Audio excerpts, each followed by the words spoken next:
Casey Johnson comments on the current trade situation surrounding Zach LaVine, and his words don't really paint the best picture of the chances of Zach LaVine staying with the Chicago Bulls. We're going to talk about that. Plus, we're going to get into the mailbag. It is Saturday, so that means this episode's mainly built around your voicemails. We're going to get to all that and more right after this. You are now tuned in to Chicago Bulls Central, your number one place for all Chicago Bulls news and content.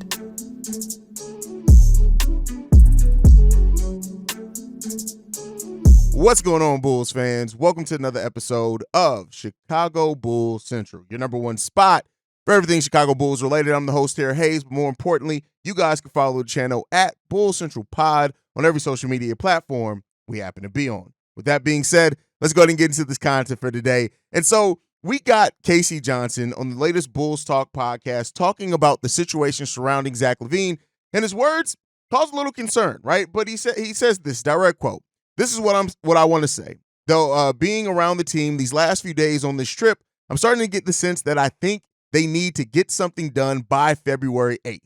It just feels like this divorce needs to happen. Now, again, it takes a second team, sometimes a third team, for that to happen. So I'm not saying for sure who'll be traded. I'm just saying that the vibe I have on this trip now, you got to go and listen to. I encourage you to go listen to the show, listen to it in full. But it does, like, just the fact that he says that, Zach LaVine isn't necessarily being a bad teammate, but it is something that he feels checked out around the team. And so that the both in players and coaches have seemed to feel a shift in mindset from Zach LaVine, and that they're shifting towards a future without Zach. Now, the reason why this paints is, Casey Johnson is somebody who travels with the team. He's there day in and day out with the Chicago Bulls team. He's one of the people that is locked in. There are other beat writers that travel with the team too. He's not the only one, but definitely the fact that Casey Johnson is saying that just being around this team, it just gets the sense that something needs to be done in regards to the Zach LaVine trade situation. So we'll end up seeing if that does happen, but it doesn't surprise me, right? And he goes on in this podcast to basically say that it's not that the Bulls will take any deal for Zach LaVine, but it may get to the point to where they have to take the best deal for Zach LaVine that's out there. And so, that doesn't mean that they can't kick it towards the offseason. That doesn't mean that we won't see that by chance, because we possibly could. We could definitely see a world in which Zach LaVine is here after February 8th.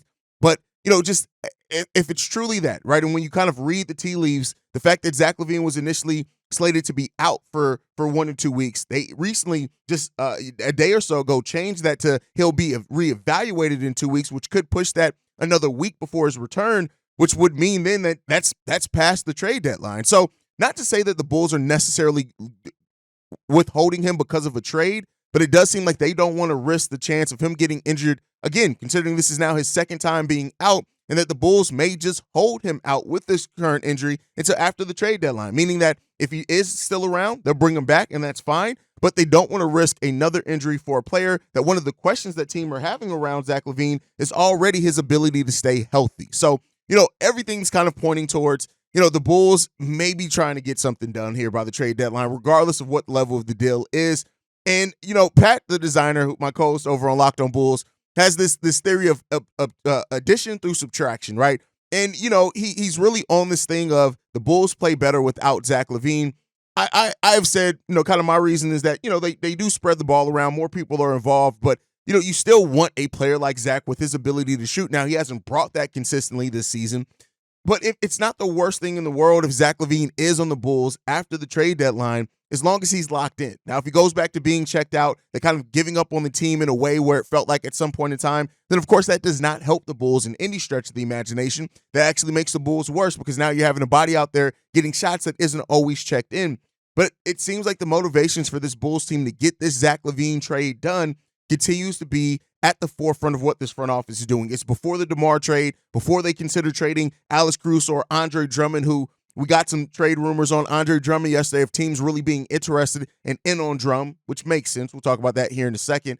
But the Zach LaVine piece, I think, is the piece that the Bulls are waiting for first, because it could inform what they do the rest of the way down the line. Now, I've gone on to say in the last couple of episodes this week that this Bulls team needs to be active regardless, because even if you don't move Zach LaVine, you got some assets you can move to add to this team, and it's clear we still need some additions, right? Yeah, Torrey Craig coming back, that will definitely help the Bulls a lot once Torrey Craig is back healthy and in rhythm, but this front office still got some things to look at, and so,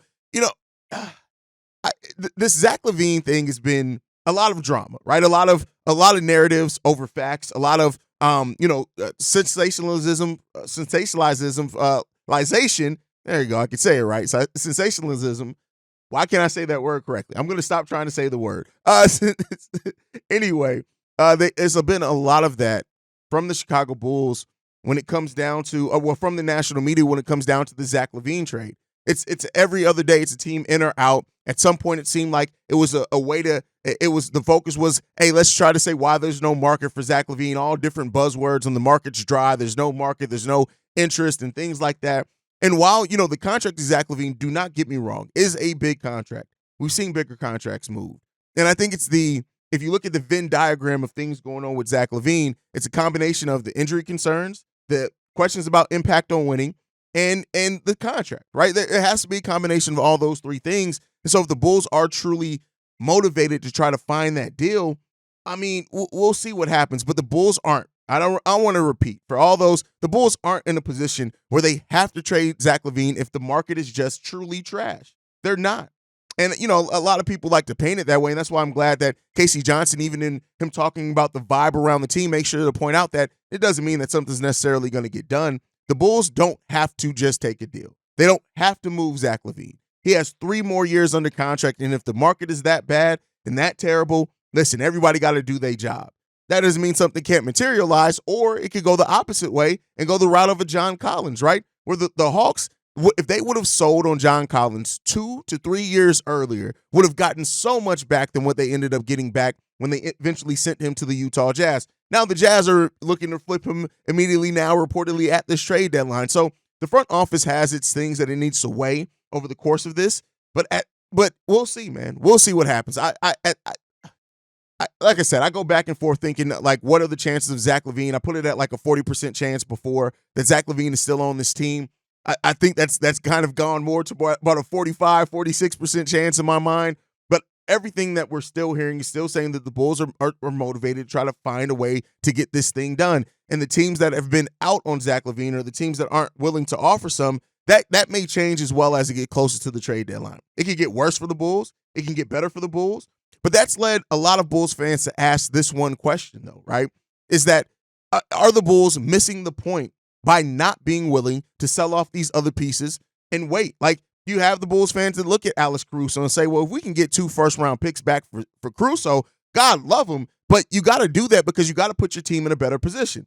Andre Drummond, we just talked about the fact that there are a lot of teams that are interested in Drum, which makes sense when you look at his contract. Nothing to match that contract, but you look at that production that he brings per minute.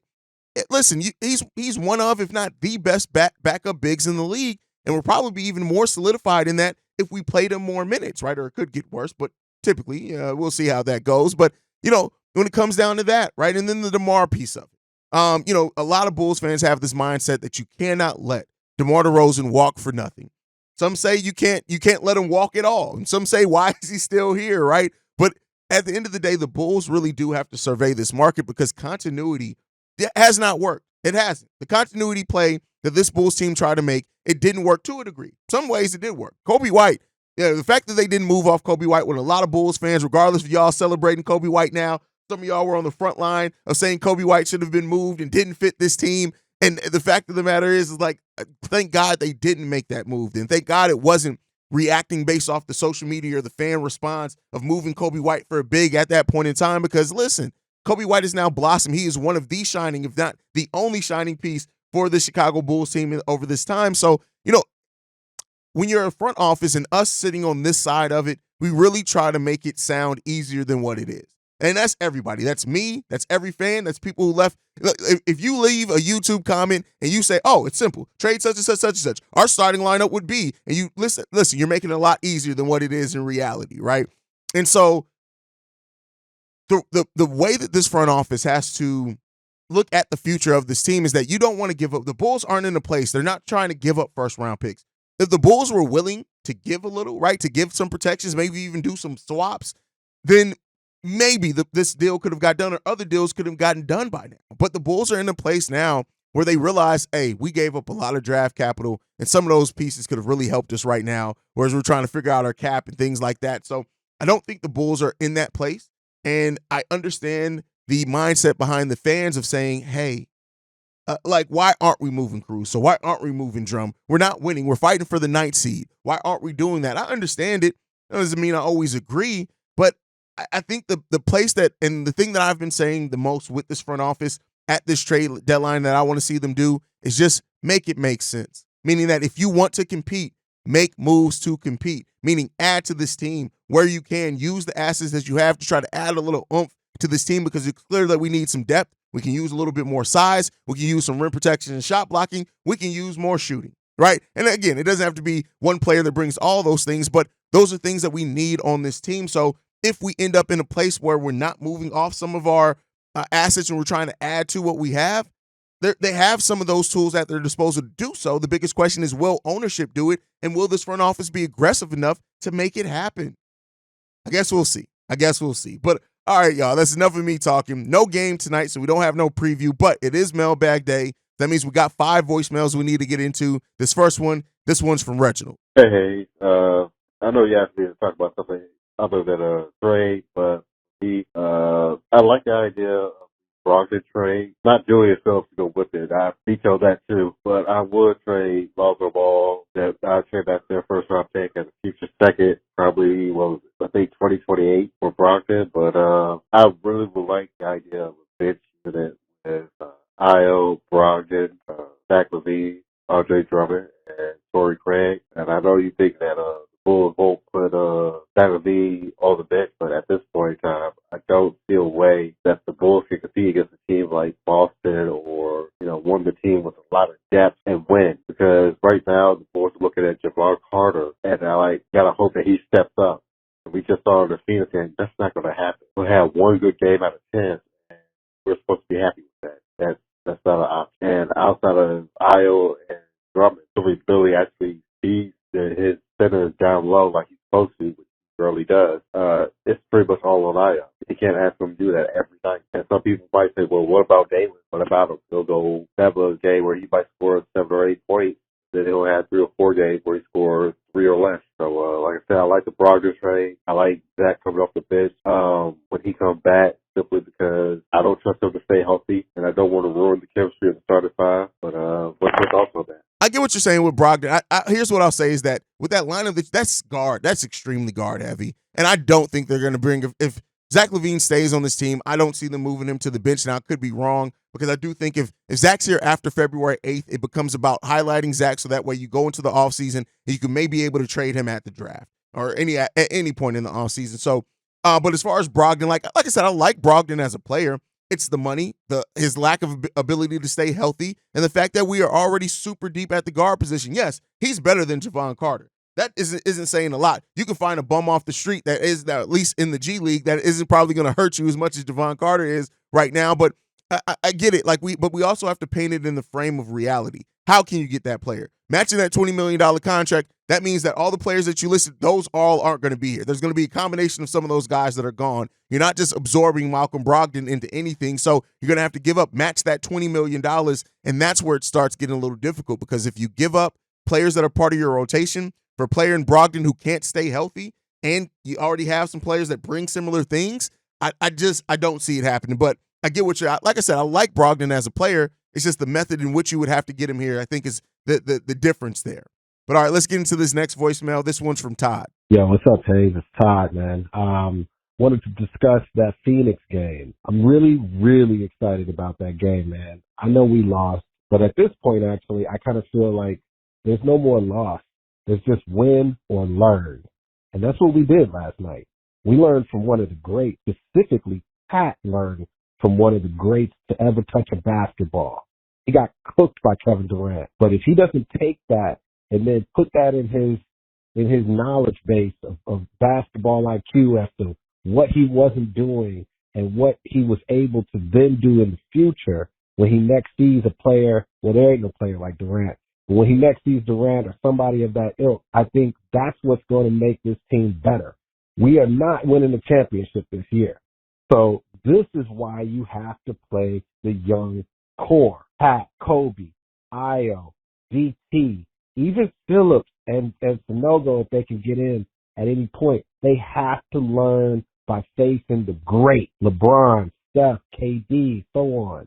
They're not going to learn by sitting on the bench. So I don't really care that we lost that game, though. Yeah, we were up 20 and so forth and so on.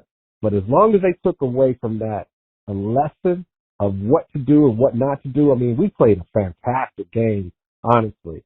But as long as they learn from that, and specifically Pat, which is where my focus is for the next year or so, getting him up to a level to which he's not just serviceable, but a little bit more than that. We all know he's probably going to be just a good role player, but that's great. If he's a Jeff Green in this league, I'm fine with that. If he's a Luau Deng, I'm fine with that. So this is where he becomes that. So I'm okay with them losing. Just wanted to share that, man, and get your thoughts on it.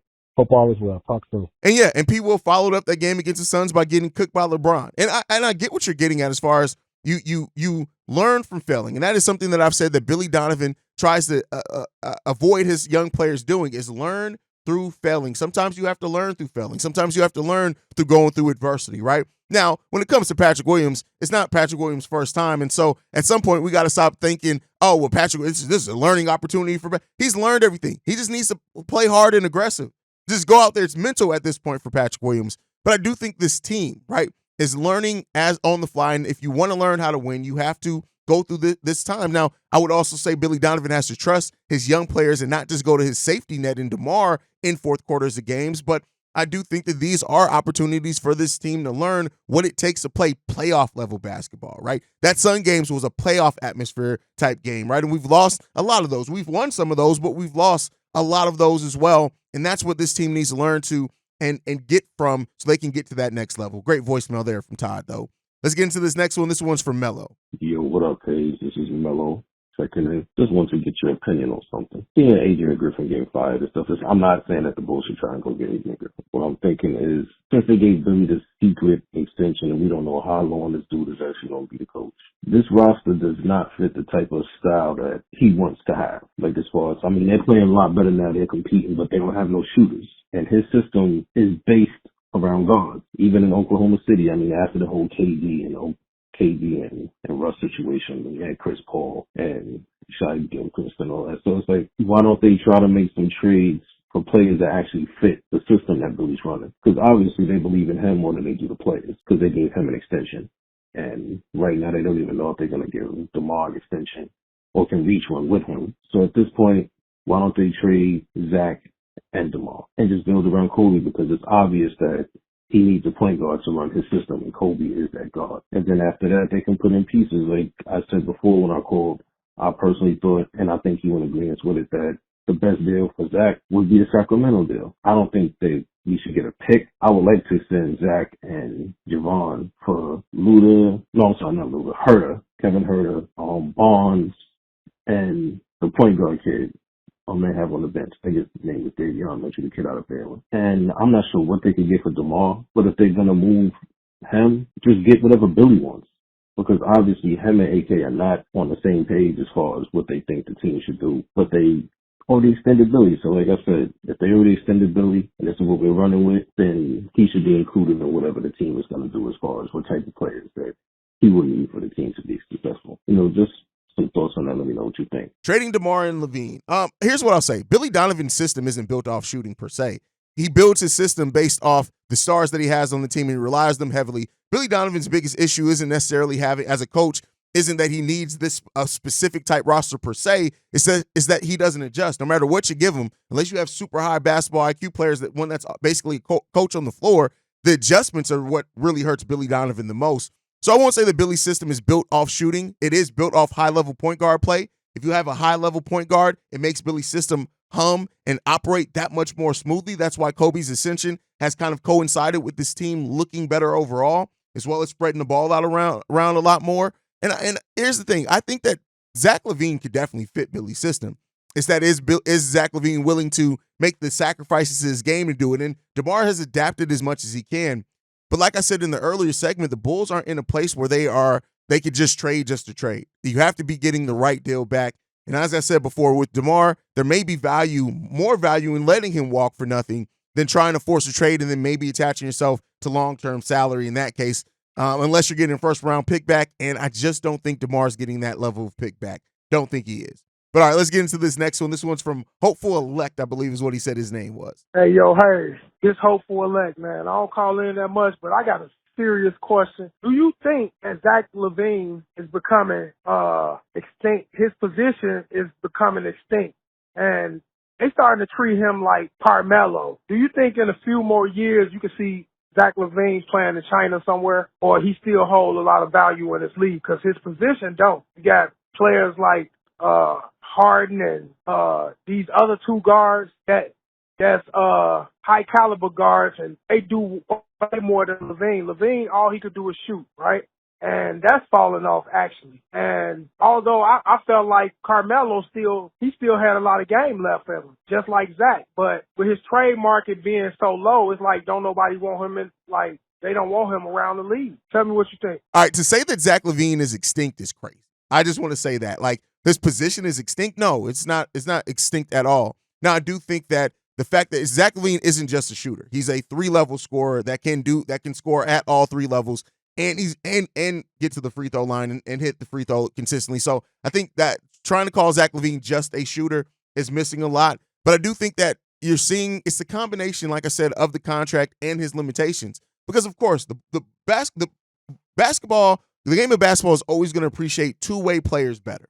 And so Zach LaVine not having the reputation of being a good defender consistently. Shout out to the defense he played upon his return from injury, but not doing that consistently is definitely something that hurts. But to compare him to Melo, I think it's a little bit different of a scenario with Melo. I don't think that it's there. And like I said, Zach LaVine is his type of player that's a 3-level scorer is always going to be valued in the NBA, but that contract definitely affects that. So if Zach LaVine, for example, is getting paid $15, $16 million over 40, teams will become knocking for him. The Bulls will probably have 3 times the offers that they have for him right now, right? So it's that part of it as well. So I don't think that it can compare to LaMelo now. I don't think we're going to see Zach LaVine playing in China at the end of this. I don't think it's going to get to that, in my opinion. But I know some Bulls fans do share that opinion that you have there. But let's get into this last voicemail. This one's from Shay.